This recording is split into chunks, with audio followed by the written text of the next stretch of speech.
Allez, c'est parti. Aujourd'hui, on se retrouve sur le BTC face au dollar et les bougies rouges. Alors, heureusement pour nous, ça reste dans le plan de trading. Il n'y a pas de problème. C'est-à-dire que ce que vous voyez à l'écran, ça a été prévu. Donc, on va regarder ça ensemble parce que c'est bien beau de dire c'est prévu, mais c'est pas compliqué. Nous, on poste tout. Et donc, du coup, on n'a qu'à regarder ce qu'on a été posté précédemment. On avait vu le top de 3 ici en jaune, 2 vers 3. Il y a une petite extension tout de même. Mais depuis, on effectue bel et bien la correction ici de la 4 en jaune et c'est bel et bien en fait ce qu'on voit à l'écran. Donc, vous voyez la top de 3 et le bas de 4. Donc, c'est bel et bien ce qu'on est en train de faire. On est ici en l'occurrence dans une ending diagonale, d'où le décompte un peu particulier pour les néophytes qui connaissent pas en fait ce décompte là, c'est du A, B, C zigzag dans toutes les configurations de chaque vague, donc on n'est pas dans l'impulsif classique. Ceux qui se posent des questions, encore une fois, il y a Google qui est votre ami, vous tapez ending diagonale dans Google et vous verrez que ce que je vous montre à l'écran, effectivement ça existe et il faut juste un peu se former, d'accord? Donc nous aujourd'hui on va analyser ceci parce que tout se passe bien, même en remontant dans le temps, on voit que tout est parfait. Donc vous voyez en fait cette jaune 1, 2, 3, 4, 5 de posée, elle est posée depuis perpète. Donc on va le montrer depuis le tout début du mouvement. C'est-à-dire,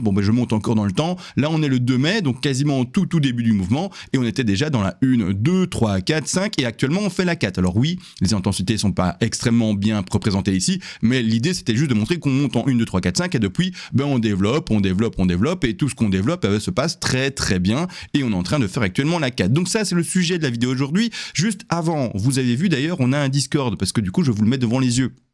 Et ceux qui sont pas au courant, ça fait 5 ans qu'on n'avait pas de Discord et enfin on en a un où je suis présent, où je poste tous les jours des mises à jour de mes plans, où également il y a 4 lives par semaine où je suis en direct avec vous, on parle du BTC, de l'Ethereum, du S&P 500, du dollar index sans faute et d'autres crypto-monnaies également, des lives qui durent 1h30 à 2h habituellement. Il y a également un forum dans lequel on discute, où vous pouvez me montrer vos plans, où on les corrige avec les modérateurs, on vous dit où sont les fautes, etc. Bref, tout pour évoluer un maximum, où on parle d'économie générale, bref, on parle de tout, et également des analyses, je vous l'ai dit, des altcoins, etc. Bref, j'ouvre ici des altcoins pour donner, mais tout ça, ce sont des analyses qui, pour la plupart, ont été faites. Bref, pas mal de choses. Donc également, et c'est pas fini, vous avez également accès, en rentrant dans ce Discord, tout simplement, au PDF que j'ai écrit, c'est-à-dire au PDF plus particulièrement des vagues d'analyse en Elliott Wave, et également au PDF qui a été écrit par un modérateur qui s'appelle ici le Money Management. Bref, pas mal de choses, tout ça. Et tout de même, combien ça coûte? Parce que oui, c'est pas gratuit, il faut pas le cacher. Ça coûte entre 30 € et un peu plus, c'est-à-dire que ça commence à 30 € le mois, mais après c'est dégressif, c'est-à-dire que si vous prenez 3 mois, c'est 80, si vous prenez 6 mois, c'est 150, si vous prenez 12 mois, c'est 290, et donc vous avez des avantages supplémentaires. Au plus vous en prenez, et au plus vous en avez, c'est-à-dire que vous payez moins. Bref, tout a été dit, on va pouvoir partir maintenant dans l'analyse, et let's go, on a grandi l'écran, tout se passe bien pour le moment. Alors attention, je veux quand même insister sur une chose. Il y a toujours l'erreur humaine possible. Peut-être que le plan qu'on voit ici à l'écran, en fait, il est complètement erroné. Même si pour le moment, ça fait depuis le 2 mai, ici même le tout début. Parce que même ce bas-là, en fait, a été vu. C'est ça qui est fou. Même ce bas-là et le début du pump a été vu. Donc là, c'est quelle date? C'est le 1er mai. On va y regarder qu'est-ce que j'ai posté le 1er mai. Si j'ai posté un truc le 1er mai, parce que c'est vrai que mes plans sont, depuis sur Discord ici, vraiment à jour que depuis pas si longtemps que ça, finalement, hein. Mais ici, voilà, on va, donc le 2 mai, allons, donc là, le 1er mai, qu'est-ce qu'on voyait? Regardez ça, le 1er mai, qu'est-ce qu'on voit? On a agrandi l'écran, on voyait encore la légère chute, d'accord? Ensuite, le 2 mai, boum, on trouvait, le bas de la chute, et let's go, on en est dans la C. Et la C, c'est celle qu'on est en train de constituer maintenant, en 1, 2, 3, 4, 5, en jaune. Donc là, c'est parfait, en fait. Depuis le 2 mai, on a installé le bas ici, et on est en train de faire l'ascension qu'on connaît actuellement. Donc, vraiment, tout est propre. Très, très content. Vous voyez ce bas-là, le 2 mai, c'est là, et depuis on monte. Donc c'est parfait. Donc maintenant analysons ceci. Et oui, ce que je voulais dire, pardon, parce que du coup je suis un peu parti autre part là. Ce que je voulais dire, c'est faites attention. On a ouvert un trade haussier, d'ailleurs le 2 mai. D'accord, le 2 mai, en tout cas simulé. Je sais pas si vous l'avez pris, si vous l'avez pas pris, etc. Bref. Mais on a bel et bien montré l'intention haussière et en live, donc en direct, on a mis le point d'entrée. On avait mis bien sûr le stop loss là-bas un peu en bas. Et puis on a mis tous les TP de sécu. C'est-à-dire le TP de sécu, pas tous les, mais le TP de sécu qui a été pris, le TP numéro 1 qui a été maintenant pris également, donc c'est les zones de take profit partiel, le TP2 qui a été pris juste maintenant, il y a de ça quelques heures, d'accord, on attend toujours le TP3 qui n'est pas touché et le TP numéro 4 qui n'est pas touché. Alors je vais les mettre maintenant en l'occurrence en évidence. Donc ici, hop, je vais le mettre en évidence, bim, on attend encore le TP3 et on attend également encore le TP4. Juste précision pour ceux qui sont peut-être dans ce trade. Point d'entrée, stop loss qui ne doit plus être là-bas en bas, mais qui doit être déplacé d'office au-dessus de votre point d'entrée. D'accord? Donc maintenant, c'est un stop profit. C'est un trade qui ne peut plus être perdant parce que si jamais, par exemple, le cours, déjà vous avez pris TP de sécu, vous avez pris TP1, vous avez pris TP2, et si le cours maintenant, imaginez, parce qu'on a fait une erreur dans notre décompte, mais il continue à descendre, et bien quoi? Il vous arrête sur un stop profit, donc c'est-à-dire qu'il arrête de bénéfice et plus de la perte, vous êtes au-dessus de votre point d'entrée, et en plus vous avez pris les TP qui sont ici. Donc vous aurez un prix moyen de revente, ça dépend encore une fois de l'exposition, c'est-à-dire la part de vente réelle que vous avez fait sur chaque TP, parce que vous pouvez vendre par exemple 15% là, et puis 40% là, vous pouvez vendre si vous voulez 25% là et 30% là, bref vous avez compris, vous pouvez encore une fois ajuster le délestage, je sais pas si je peux dire ça comme ça, en fait, le fait de se délester en fait de son trade petit à petit. Bref, vous aurez un prix moyen, en tout cas, assurément plus ou moins ici. D'accord, voilà, plus ou moins, ça dépend encore une fois, mais si on descend maintenant et qu'on va chercher votre stop profit, voilà, plus ou moins dans ces zones-là, peut-être un peu plus, un peu moins, ça dépend encore une fois, comme je vous ai dit, comment vous êtes délesté de votre trade par rapport par rapport, au take profit partiel. Donc ici pour le moment tout se passe bien. Ce que je voulais quand même insister, c'est qu'effectivement pour le moment c'est beau, c'est CMA propre, c'est vrai, depuis le 2 mai, tu nous as montré le bas là, tu nous as montré que ça montait en 1, 2, 3, 4, 5, effectivement pour le moment ça monte bel et bien en 1, 2, 3, 4, 5, bel et bien en ending diagonale, ça fait des jours et des jours qu'on voit ça ensemble et c'est plutôt très très très propre, mais disclaimer, d'accord? Je ne lis pas l'avenir. Mon plan peut être erroné, je ne suis qu'un humain, ce n'est pas un PC quantique qui analyse le bazar ici, et c'est-à-dire que là maintenant, peut-être que moi je lis 1, 2, 3, 4, 5, et c'est juste de la chance, entre guillemets, que le cours aille dans la même direction que ce que moi j'avais prévu d'analyser. C'est-à-dire que finalement, si j'avais joué peut-être au pile ou face, peut-être que j'aurais eu pile comme résultat, et ça m'aurait dit, en pile ça monte, et du coup, je dirais que ça monte, et du coup tout le monde aurait dit, waouh, c'est dingue. Alors oui, c'est très propre ici, on est l'OTV, etc. Je suis d'accord, tout est très très très nickel par rapport au puzzle en lui-même qui se construit, mais je veux quand même mettre en évidence que je ne lis pas l'avenir, d'accord? Et donc, par rapport à ceci, là maintenant, d'accord, vis-à-vis du plan que je décompte, parce que où est-ce que je veux en venir en disant tout ça, c'est qu'on est sur la fin du pump. En tout cas par rapport à mon plan. Donc je ne vous encourage pas maintenant à faire comme précédemment ici, la position d'ouverture de trade à l'entour des 28 078 $. Là maintenant, par rapport à un décompte Elliott Wave, on est sur la fin. Il nous reste quoi? Une 5, d'accord? Donc stop. Là, normalement, qu'est-ce qu'on attend? C'est peut-être un pump pour aller chercher certains objectifs de vente, mais s'il vous plaît, vous êtes sur la fin d'un trade. Donc à voir si vous voulez vraiment trader un dernier rebond, mais vraiment, franchement, vous avez plus beaucoup de mouvements aussi à attendre par rapport à ça. On a déjà fait un beau petit rebond. Et en plus de ça, qu'est-ce que je veux indiquer par après? C'est que c'est bête, mais on attend en fait une chute par après, d'accord? Vous voyez la C. Donc, quand on regarde la time frame plus grande, les vagues plus grandes, on a notre A, le rebond de B actuel, et puis une C, en fait. Il faut en avoir conscience. Et on est proche des tops de B ici. On est proche des niveaux où il va y avoir un énorme frein. On est proche des niveaux où il y a eu une résistance précédente également aux alentours des 29 900, 30 000 $. Donc, calmos, quoi. Vous voyez, donc là maintenant, trade qui était pertinent, c'était là-bas en bas, quand je l'ai finalement montré en vidéo. C'est-à-dire que c'est vrai qu'en fait en vidéo je l'ai pas montré parce que c'était en public, mais je l'ai fait en direct, c'est-à-dire sur le Discord. Donc là c'était intéressant, mais là maintenant ce n'est plus pour moi intéressant. Donc n'ouvrez plus maintenant en tout cas des positions haussières. Enfin après faites comme vous voulez encore une fois et toujours, mais voilà, le meilleur moment c'était là-bas en bas. C'est plus quand on est en haut, quand on a déjà pris le TP1, TP2, TP3 quasiment. Hein, d'accord, il faut un peu se calmer quoi. Donc bref, petit disclaimer pour ceux qui disent super, je vais ouvrir un long sur la 5. Enfin.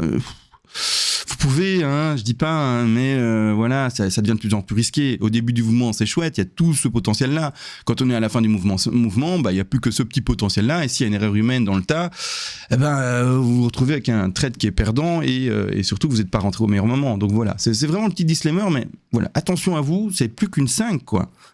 Et une 5 peut, alors c'est rare, mais tronquer en plus de ça. Donc calmos, vraiment calmos, franchement. Bon, ça c'est dit, désolé pour le ton que j'ai pris, mais c'est vraiment pour ne pas inciter les gens à, parce qu'ils voient la 5, ça y est, go! Non, c'est la dernière petite, quoi. Essaye de choper les meilleures opportunités. Chope pas les dernières opportunités, chope pas les mouvements les plus faibles qu'ils ont à attendre, chope pas... Voilà, ça, quoi, d'accord? Bon, bref. Disclaimer de dit et de fait. Bon, ce que on va faire maintenant, du coup, c'est un peu zoomé, quand même. Alors, je vais te remettre avec vous en présence.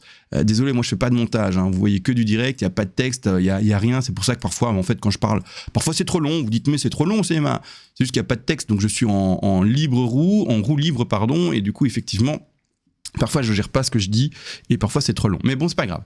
De cette manière-là, bon, moi, ma 4, comme dans tous les cas, je dois également, comme précédemment, vous voyez ici, A, B, C, je dois également la faire en 3 vagues. Que du zigzag, d'accord? Ceux qui sont un peu sceptiques, soit vous venez avec nous sur le Discord, on en discute, etc., nickel. Soit vous allez sur Google et vous tapez ending diagonal et vous avez tout simplement un exemple d'ending diagonal sans problème.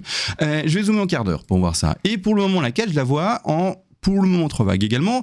La première A, alors mal posée là, viens, on le repose ensemble ici, parfaitement nickel, c'est mieux. La première A, le rebond de B, microscopique, hein, on va pas se le cacher. Et enfin, la dernière C qui est en train de se faire et s'effectuer.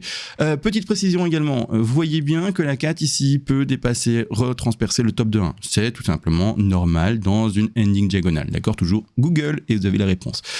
Maintenant, du coup, que ça a été dit, quels sont les objectifs baissiers de tout ça? J'active le logarithmique. Quand moi je fais un travail vers le bas, c'est-à-dire que je fais une extension ici vers le bas, toujours en logarithmique, toujours pour avoir cette optique de ne pas vouloir voir soit to the moon, soit de voir eh bien, en fait, aux enfers, et avoir finalement des objectifs qui sont toujours eh bien, les plus faibles, les bons pères de famille, toujours avec le moins d'intensité. Regardez, je pose ici en logarithmique mon 123 qui est caché quasiment. Ici, je regarde mon tour écran. 123, il est là. Et quand je vais désactiver le log, vous allez voir que 123 sera un peu plus bas. Hop, je le désactive, le log est un peu plus bas. Vous voyez, le non-log, pardon, est un peu plus bas. Donc moi, j'active le log ici pour toujours être le plus proche de mes zones de short, par exemple. D'accord? Si je short à un niveau, eh bien j'active le logarithmique pour mon extension pour que mes TP soient toujours le plus proche de, finalement, eh bien, mes zones de short. Donc, les objectifs d'une C sont 61,8, 100, 123 et 161,8. Donc ici, il n'y a aucun souci pour voir la C, donc l'écrasement qu'on connaît actuellement, pour aller retrouver ici les alentours des prix des 28 676 $. Ce serait tout à fait classique, tout à fait normal pour une C, ici tout à fait propre, d'accord? C'est-à-dire que dans ce décompte de C, il faut bien sûr le voir en 5 vagues, étant donné qu'on fait une C, et cette C-ci, pour le moment, ce que je vois, alors on va prendre 1, 2, 3, 4, 5, c'est une première, mal placée. Allez, on reprend ça, on fait ça bien, une première 1, je vais le mettre après une bonne couleur, une 3 qu'on va chercher maintenant, une 4, oups, c'est mal placé la 4 également, une 4 et puis une 5. D'accord? Donc ici, horrible la couleur. Je vais le mettre en autre chose et en plus épais. Quoique, la couleur, ça va, non? En vrai, c'est juste le degré qu'on voit pas. Je vais mettre en un gros degré, comme ça on est d'accord. Là, on est clair qu'on le voit. D'accord? Donc, voilà ce à quoi on peut s'attendre comme déroulement. D'accord? Donc ici, clairement, on va regarder du coup le sous-développement en 1, 2, 3, 4, 5. Pour ceux qui ne connaissent pas les Fibonacci, on va tous les faire. Mais les Fibonacci récurrents pour une 2, ce sont entre les 50 et les 61,8% Fibonacci. C'est-à-dire que 73% des cas, ce qu'on voit ici, c'est que la 2, elle a été forte. Il faut quand même le regarder parce qu'on va ici d'ailleurs pour la 2 chercher les 76,4% de Fibonacci. Mais il faut quand même regarder cette 2-là, comment elle se construit. Parce que même si on se dit, ah, mais ça se voit visuellement. Parfois, en fait, c'est un effet d'optique. C'est bête, hein, mais ça se joue à peu. Et en fait, on est au-dessus des 61, alors qu'on pensait être dans les 50. Bref, parfois, on pense que c'est fort, en fait c'est régulier, bref, il faut tout le temps prendre en fait réellement son Fibonacci, sauf quand c'est vraiment obvious, et là c'est un peu obvious quand même, mais voilà, je veux quand même le montrer, c'est important de le faire et de prendre de l'habitude, de ne pas faire confiance à ce qu'on voit, parce que parfois c'est erroné, et toujours faire attention à un système métrique, quelque chose qui va finalement mesurer pour vous, d'accord, quelque chose qui ne se trompe pas, un fait, quelque chose qui est réel et qui ne changera pas, d'accord. Parfois on croit voir des choses et on voit pas les bonnes choses, d'accord, donc c'est important de regarder par rapport à un Fibonacci quasiment tout le temps, hein. Parfois il faut pas exagérer, ça se voit, mais quand même, vous aurez compris l'idée. Bref, on a une 2 forte, d'accord? Ça veut sous-entendre par après que la 4 qui sera ici sera faible. On le sait, en tout cas c'est ce que je répète la plupart du temps, c'est un petit tips. Quand on rencontre une 2 forte, la plupart du temps on rencontre une 4 faible. Quand on rencontre une 2 qui est régulière, donc qui tombe dans sa zone des 50 à 61,8, on rencontrera une 4 qui est régulière. Et quand on rencontre une 2 qui est faible, on rencontrera du coup une 4 forte. Donc en gros, vous avez compris, inverser le truc. Donc ici de cette manière, on va chercher les objectifs de 3. Objectif de 3, on reste en logarithmique d'ailleurs, parce qu'on va vers le bas. Et les objectifs de 3, 161,8, 261,8, 423,6. J'ai parlé très vite, mais... si je devais prendre mon temps et dire tout doucement, on serait encore là jusqu'à demain. Donc là maintenant, ce qu'on vient de chercher, eh bien, c'est de chercher les 161,8. Pas de problème, mais on peut shooter encore plus, 261,8. Alors, ne me faites pas dire ce que j'ai pas dit non plus, parce que j'ai pas été complet, ça c'est pas assez complet, mais c'est vrai qu'il y a également les 200 de possibles et les 361,8% de Fibonacci, mais ils sont plus rares. C'est pour ça que je les ai pas énoncés. Ils existent, mais ils sont plus rares, d'accord? Donc, on voit principalement les 161,8, les 261,8 et les 423,6, d'accord? Donc, c'est-à-dire que maintenant, on vient de percer les 261,8. Bon, on peut avoir toutes nos chances pour les chercher, du coup, hein, vous l'aurez compris, les fameux 261,8 qui sont les prix ici, comme vous le voyez, des 28 750 $. D'accord? Donc, je zoome, je suis en quart d'heure, hein, c'est important de le comprendre, on est vraiment du tout petit. Si vous regardez la vidéo maintenant dans 8 heures de temps, depuis la poste, on sera déjà beaucoup plus loin en quart d'heure. Donc il y aura déjà eu beaucoup de mouvements, etc. Il faut un peu comprendre la time frame dans laquelle on s'exprime et dans laquelle on se situe. D'accord? Donc ici, toutes nos chances d'aller chercher maintenant, eh bien, le bas ici de la batte 3. Je m'amuse pas à décompter le sous-décompte ici. Je verrai où est le rebond assez important pour la 4. S'il est fait maintenant, il est fait maintenant, mais normalement on peut s'attendre quand même à une 3 un peu plus bas. Et donc, comme je l'ai dit, aux 28 750 $ pour donner l'exemple. Ensuite, on nous fait ici un petit rebond de 4. Alors, petit rebond de 4, c'est-à-dire 23,6 classiquement, hein, étant donné qu'on l'a dit, la 2 était forte. Donc ici, je pose ma 4 sur les 23,6. Et puis, pour terminer, on va chercher notre 5. D'accord? Alors, la 5, on va essayer de la faire corréler par rapport en fait à ce qu'on construit actuellement, c'est-à-dire aller choper normalement les fameux 100% de Fibonacci. Les 100% de Fibonacci sont dans cette zone-ci et d'ailleurs corrèlent parfaitement également avec la sous-C. D'accord? Donc ici, ce serait parfait pour l'objectif de 4, pour eh bien, le décompte. Je fais également exprès d'indiquer le décompte de cette manière. Vous voyez ici une courte, une 2, peu importe, une 3 toute longue, une 4 courte, peu importe, et une 5 toute courte. D'accord? Alors là, je vais peut-être pas... Quoique je peux vous montrer le PDF quand même. Attendez, le PDF. Ça s'appelle en fait une 3 en extension. Alors le PDF, il est où? Je l'ouvre ici à gauche sur mon deuxième écran, 2 secondes, il va arriver à l'écran, boum, super, on y est, c'est ça que je vais vous montrer directement, parce que j'en ai parlé en direct, il me semble, hier.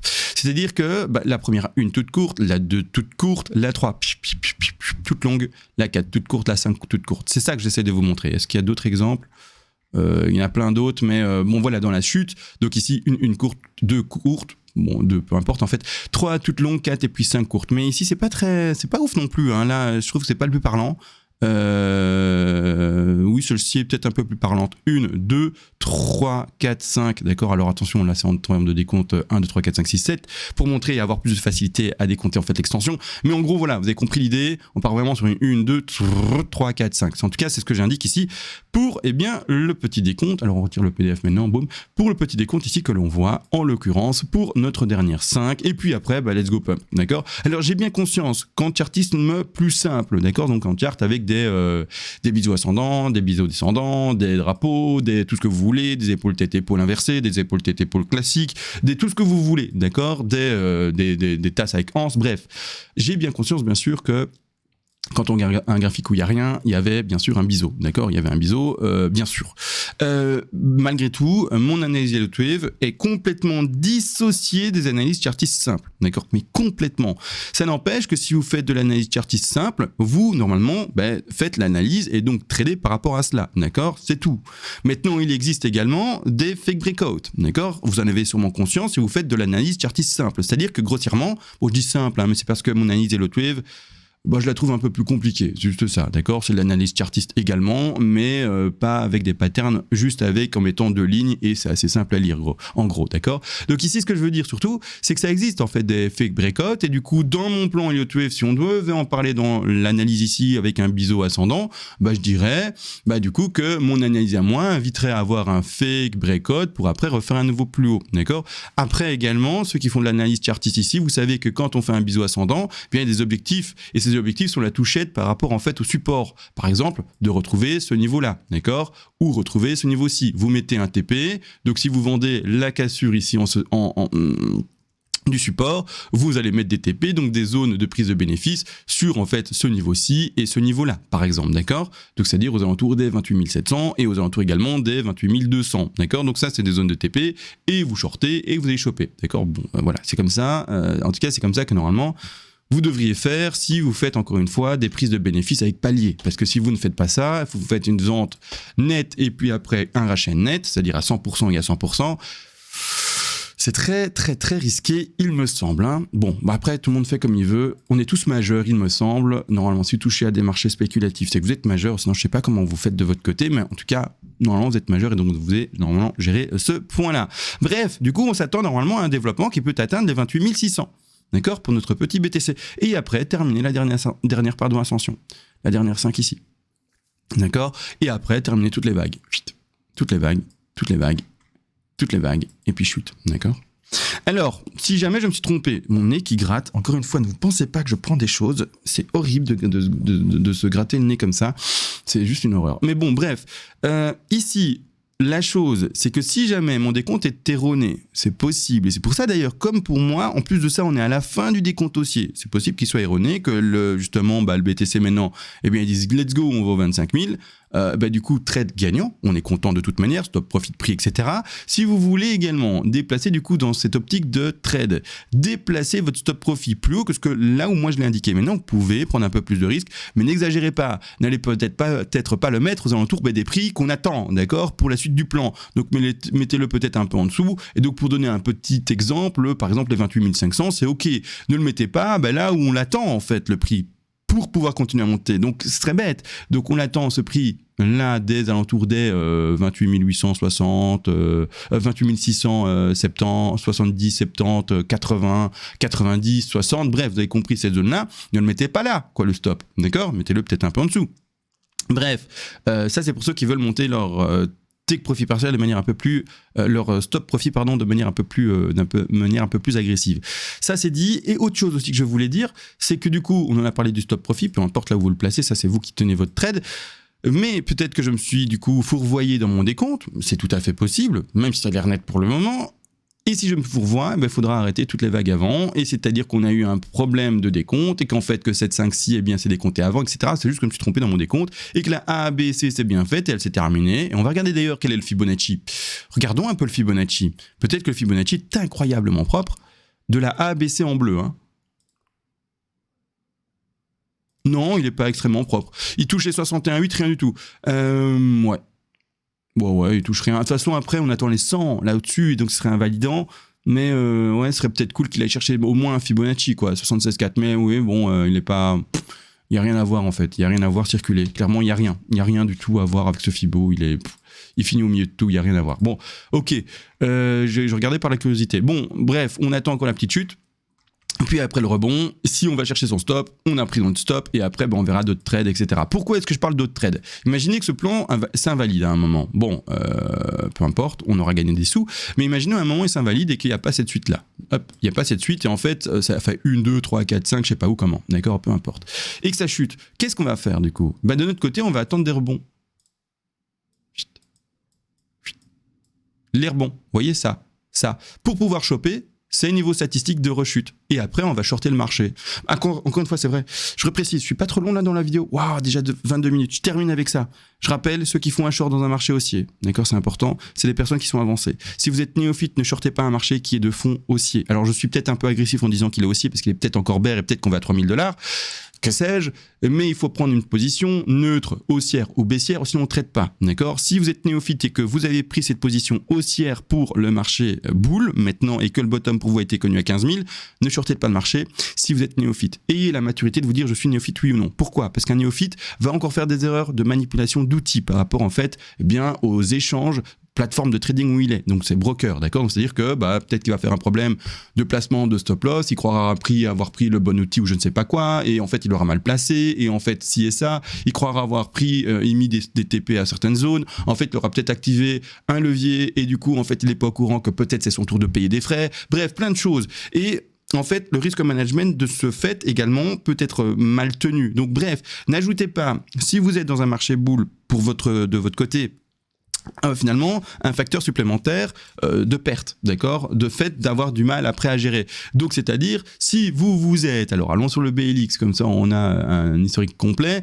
si vous êtes clairement dans un marché haussier, alors prenons un exemple, dans un marché haussier, d'accord, je reprends ici l'exemple de 2020-2021, essayez de shorter ceci, d'accord ? Non, vous aurez plus de chances si vous êtes néophyte et si vous êtes dans un marché haussier d'avoir tout simplement des bougies vertes, d'accord ? C'est pas plus simple, pas plus compliqué. Donc c'est ce que j'essaie de vous expliquer. Si on est dans un marché haussier, s'il vous plaît, essayez de choper des bougies vertes. Donc attendez en fait des corrections, voyez des corrections et voyez des zones d'achat, d'accord ? Voyez des zones d'achat intéressantes. La zone d'achat intéressante, c'est quoi du coup ? Pour ceux qui se posent la question, on va regarder. On va repasser en 4 heures, en 12 heures, allez, en 12 heures. La zone d'achat intéressante, c'est quoi ? C'est à partir de ce rectangle vert. C'est pas avant.